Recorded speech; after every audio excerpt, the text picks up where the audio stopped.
Science का नाम सुनते ही अच्छे अच्छे के पसीने छूटने लगते हैं, लेकिन साइंस के बिना ना तो पढ़ाई पूरी होती है ना ही जिंदगी।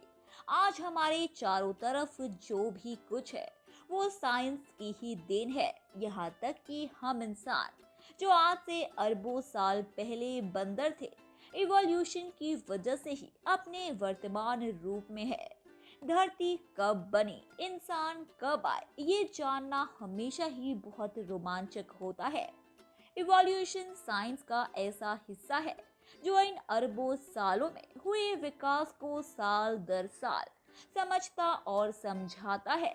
ये थोड़ा मुश्किल जरूर है, लेकिन है बहुत दिलचस्प। बंदर और वानर के बीच अंतर बताने का सबसे तेज तरीका पूंछ की उपस्थिति या अनुपस्थिति है। लगभग सभी बंदरों की पूंछ होती है, वानर नहीं। उनके शरीर अन्य तरीकों से भी भिन्न होते हैं। बंदर आमतौर पर छोटे और शंकरी छाती वाले होते हैं, जबकि वानर बड़े होते हैं और उनकी छाती और कंधे के जोड़े चौड़े होते हैं, जो उन्हें पेड़ों से झूलने की अनुमति देते हैं। वानर आमतौर पर बंदरों की तुलना में अधिक बुद्धिमान होते हैं और वानरों की अधिकांश प्रजातियां औजारों का कुछ उपयोग प्रदर्शित करती है, जबकि बंदर और वानर दोनों संवाद करने के लिए ध्वनियों और इशारों का उपयोग कर सकते हैं। वानरों ने भाषा के साथ उच्च क्षमता का प्रदर्शन किया है और कुछ अलग अलग वानरों को मानव सांकेतिक भाषा सीखने के लिए प्रशिक्षित किया गया है। बंदर और चिंपैंजी को देखकर अक्सर लोगों के दिमाग में एक सवाल आ जाता है कि अगर हम बंदर से इंसान बने हैं तो बाकी बंदर इंसान क्यों नहीं बने। और कई लोग तो यहाँ तक भी कहते हैं कि बाकी बचे हुए बंदर और चिंपैंजी भी कभी ना कभी इंसान बन जाएंगे। आखिर इन बात में कितनी सच्चाई है और क्या ये बंदर और चिंपैंजी कभी इंसान बन जाएंगे? तो चलिए आज जानते हैं इन्हीं सारे सवालों के जवाब। अगर आप मानव डीएनए को बंदर के डीएनए से मैच करेंगे तो देखेंगे कि केवल 93% मैच होता है, जबकि चिंपैंजी से 99% तक मिलता है। ये जानने के बाद हमें लगता है कि हमारे नजदीकी पूर्वज बंदर ना होकर चिंपैंजी रहे होंगे, लेकिन ये बिल्कुल गलत है। हम ना तो चिंपैंजी से विकसित हुए और ना ही हमारा विकास पूरी तरह से बंदर से हुआ। विकास की प्रक्रिया में बंदर और चिंपैंजी हमसे जुड़े हुए जरूर है, लेकिन हमारा रिश्ता इस प्रजाति से बहुत दूर का रहा है।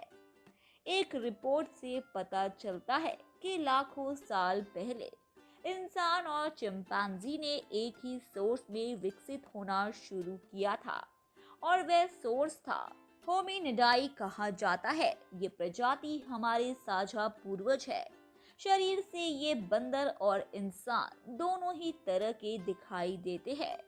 ज्यादा समय पेड़ पर रहने के अलावा ये झुककर चलते हैं। हालांकि इनकी सटीक शरीर की बनावट कैसी थी वो किसी को नहीं पता, लेकिन एक बात तो तय है कि इंसान और चिंपैंजी को विकसित करने वाले प्रजाति यही थे। आगे चलकर होमिनिडाई दो दिशा विकसित हुए। कुछ होमिनिडाई पेड़ पर ही रहना चाहते थे, जबकि कुछ ने विकसित होकर जमीन पर चलना शुरू कर दिया था। जो अब भी पेड़ पर रहना चाहते हैं वो थे कॉलोनी जिससे बने गोरिल्ला, जो कि आज भी धरती पर मौजूद है। और आगे इन प्रजाति में कोई विकास नहीं हुआ, लेकिन जिसने विकसित होकर जमीन पर चलना शुरू कर दिया था वो थे होमिनी, जो आगे चलकर दो भागों में विभाजित हो गए। एक बने पैन पेनिसकस यानी कि बोनोपो और चिंपैंजी, जिनका डीएनए आज इंसान से 99% तक मेल खाता है। और दूसरे हुए होम्यो सैपियन, जो आगे चलकर हम यानी इंसान बने। लेकिन होमो सैपियन से पूरी तरह से आज के जैसे मानव बनने में कई हजार साल गुजर गए थे। तो अगर आप आस लगा कर बैठे हैं कि बंदर और चिंपांजी भी कभी इंसान बनने वाले हैं, तो ऐसा कभी नहीं होने वाला है, क्योंकि हम इंसान बंदर चिंपांजी से विकसित हुए ही नहीं है। धन्यवाद दोस्तों। उम्मीद है कि आपको हमारे द्वारा बताई गई जानकारी काफी पसंद आई होगी। इसीलिए ऐसे ही रोचक तथ्यों और रहस्यों को जानते रहने के लिए हमारे चैनल को सब्सक्राइब करें, अपनी प्रतिक्रिया कमेंट बॉक्स में दें, उसे लाइक करें और अपने दोस्तों रिश्तेदारों को भी इस जानकारी से रूबरू कराने के लिए हमारे इस चैनल को ज़्यादा से ज़्यादा शेयर करें। धन्यवाद करें।